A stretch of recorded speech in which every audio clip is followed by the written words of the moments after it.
Hello everyone. Before this video starts, I'd like to plug in my Patreon at the beginning of this video because I'm an asshole.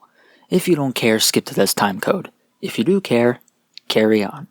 I've already been getting some patrons, look at these beautiful people, and I hope you become one too. If for whatever reason you can't donate, that's totally fine. Just watching this video, even liking it, maybe even commenting, will help me and my channel go a long way. Thank you all so much for watching. Enjoy the video. Doing response videos is fun and all, but I can't seem to find any videos to respond to. Even when I search desperately for one and find a great video to respond to that came out just hours ago, I end up procrastinating and then, shit, someone did a response already. If only there was a response video out there that I could do. Man, maybe I'll never be able to make a response video again. This is literally perfect. Hello everyone, I'm me, and today I just found the perfect response video. I didn't think I'd be making a response video this week, or even for a while. Luckily, this video has been blessed upon me by the gods, so I must respond. In case you don't know who Maynard James Keenan is, Maynard... It was in the 90s and the early 2000s. He had 3 different really famous bands.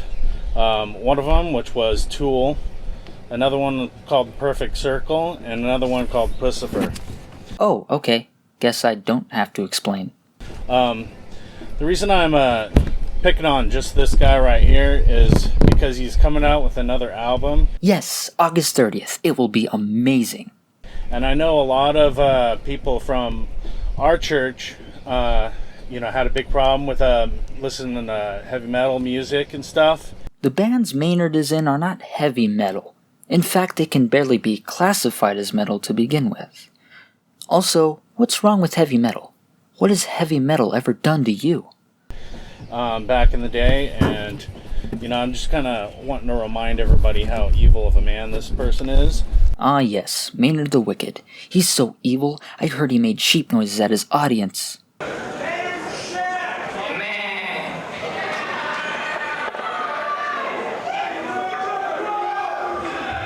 Everybody together now.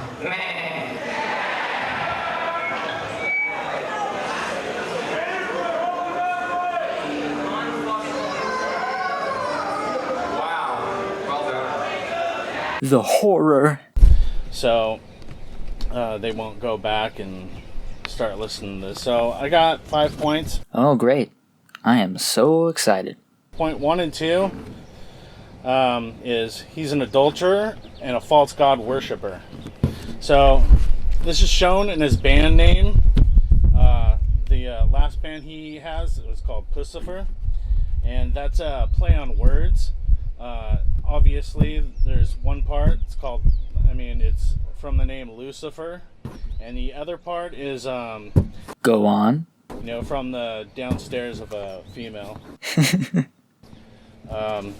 So, obviously, he has, adulterer in his head, in his mind, and, Lucifer. It's funny you say that because in the song Rev 2220, Maynard describes the devil as a very sexy woman who sucks you dry. It's a very sexual song, but it talks about how, quote, nobody ever survives, end quote. Clearly Maynard is referring to how some women can make men fall head over heels for them and basically use them however they feel, similar to an abusive relationship. See Magdalena by Perfect Circle for a similar subject matter. But it's not just in his band name. He also has a wine cellar business and a vineyard. And so his wine cellar business is called Caduceus Wine Cellars, and it's named after the symbol of commerce and staff of Greek false god Hermes. You heard that correctly, ladies and gentlemen. A Greek false god. Does this guy think that any god before his god is a false god? It's mythology, my dude. God damn, how sheltered is this man? And then his vineyard is called Merkin Vineyards, which also has to do with the female. So, point 1 is his heart is in adultery. Okay, Matthew 5:27 and 28. Can you turn to there, please? No, skip it. What? I can't skip it? Why not? I don't want to listen to these boring-ass verses. I want to get to the funny part. Ah, fine. Matthew 5, 27, 28 says, Ye have heard that it was said by them of old time, Thou shalt not commit adultery. But I say unto you, that whoever looketh on a woman to lust after her hath committed adultery with her already in his heart. So this guy, obviously, if you're going to name your band name after, a female body part, and also, a company, wine cellar after a female body part, you got adultery in your head, and you're definitely not right with God. Oh, boo-hoo. I'm gonna name my company Jesus Has Risen, and it's gonna be a double entendre. May God strike it down if he really feels like it's worth his time. Point 2 is his heart is with false gods. So in Exodus 20, 2 and 3, it says, I am the Lord thy God, which have brought thee out of the land of Egypt, out of the house of bondage. Thou shalt have no other gods before me. And again, he used the names Hermes, which is a false god, a Greek false god, and Lucifer for his band names. I mean, why wouldn't he use, Jesus? Why wouldn't he use Jesus? Good question. Probably because he doesn't give a shit. For his band names. I mean, because he doesn't, he's the exact opposite. How dare you say Maynard is the exact opposite of Jesus? That's blasphemy. May the Lord have mercy on your soul. He doesn't like Christianity. He doesn't like Jesus. Great. And there are plenty of people who don't like Christianity or don't like Jesus. Maybe I've just been so open-minded over the years that I've forgotten how dogmatic religion can really become. I mean, are you listening to this guy? Anyone who has a different belief than him is not right with God and is going to hell. That's what this guy believes. Ugh. So point 3 is, his heart is in drunkenness. Why aren't you with our Lord? Can't you see he loves you and wants what's best for you? What? You have a passion for winemaking? To the hellfire you go. And you wonder why people don't like organized religion. Proverbs 20 and 1 says, Wine is a mocker. Strong drink is raging, and whosoever is deceived thereby is not wise. This book tells me you're unwise. So you're unwise. Give me a break, man. His heart is, into alcohol. He has a company, a winery, and a vineyard. People like wine. Shocker. So he can get lots of people drunk. I mean... Yes, wine contains alcohol, and if you get drunk off his wine, great. Whoever buys wine. But, that's where his heart is to make money off of alcohol. As a company, you are supposed to make money. If as a company you don't make money, you are an unsuccessful company, and you failed. That's business 101. And that brings me to point 4. His heart is with money. Not necessarily. While Tool has become the big money-making machine it is today, Tool wasn't always like that. Like today, bands get paid in exposure points and beer to play in bars.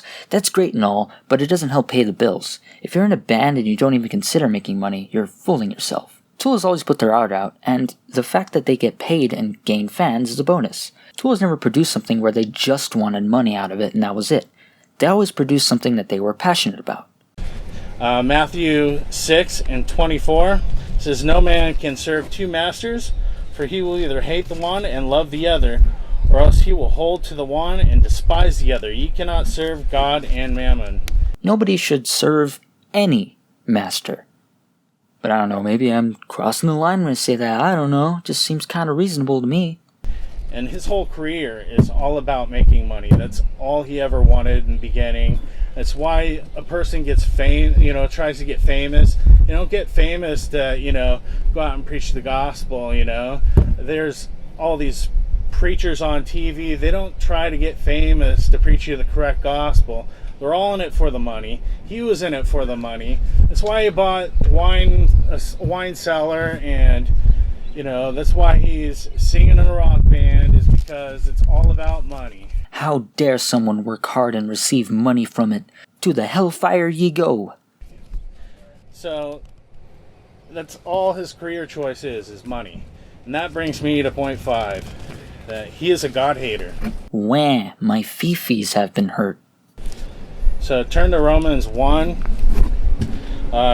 We'll start in 28.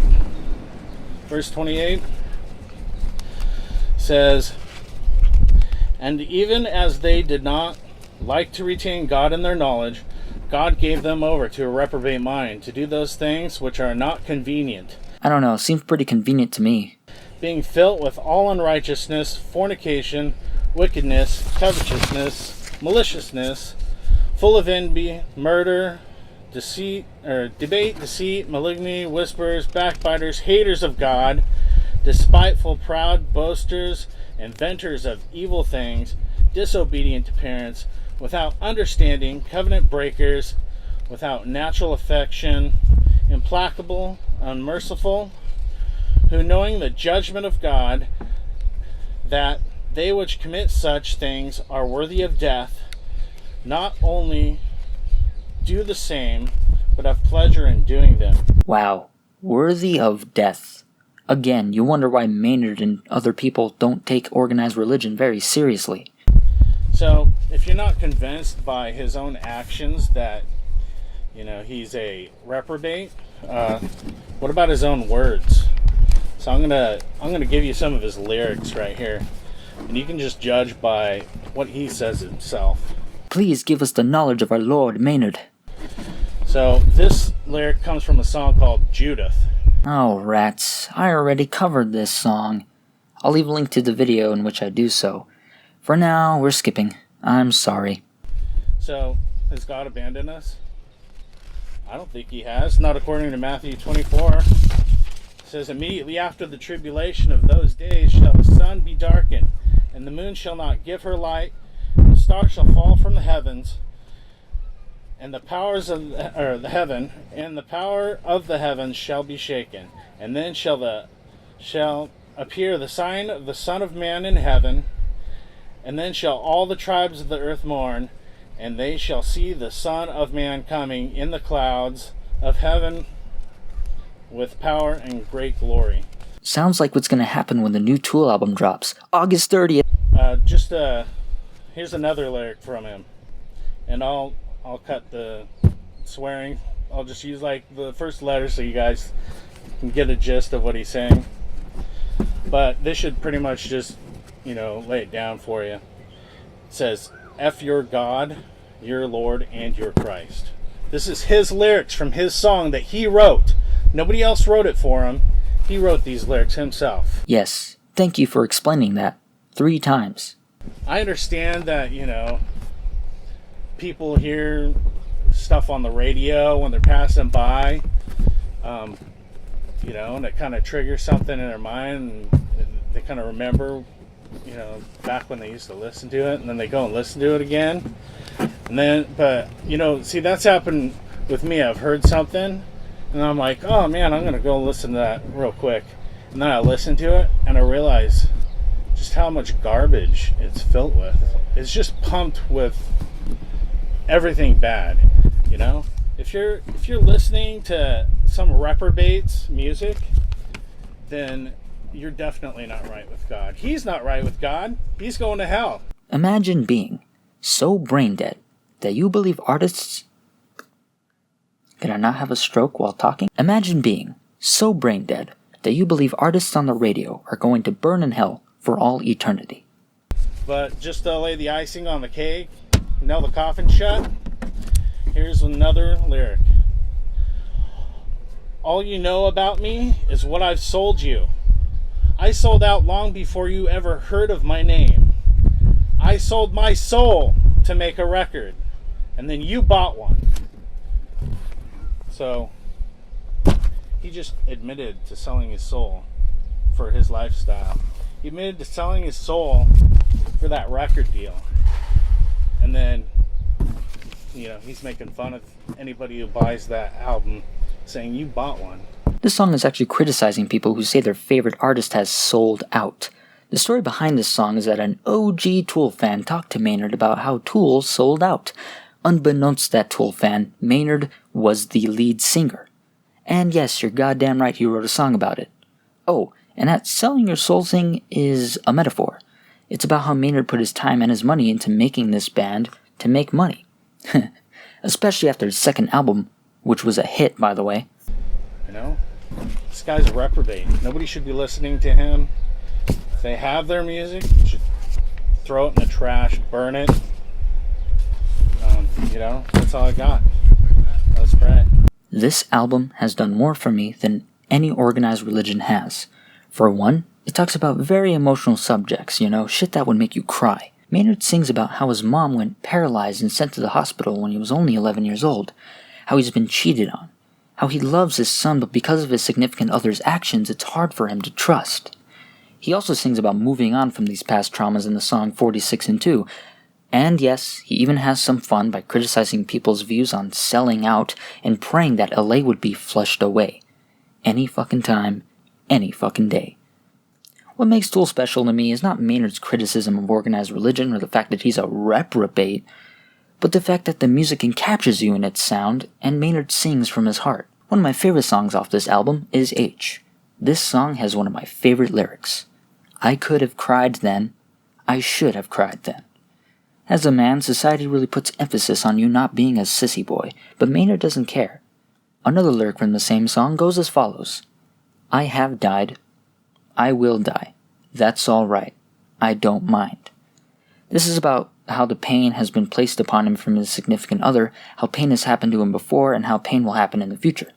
But that's all right because pain makes you grow as a person. The best thing you can do from that is move on and grow. Maynard gives insights on things some people would never consider, like the term selling out.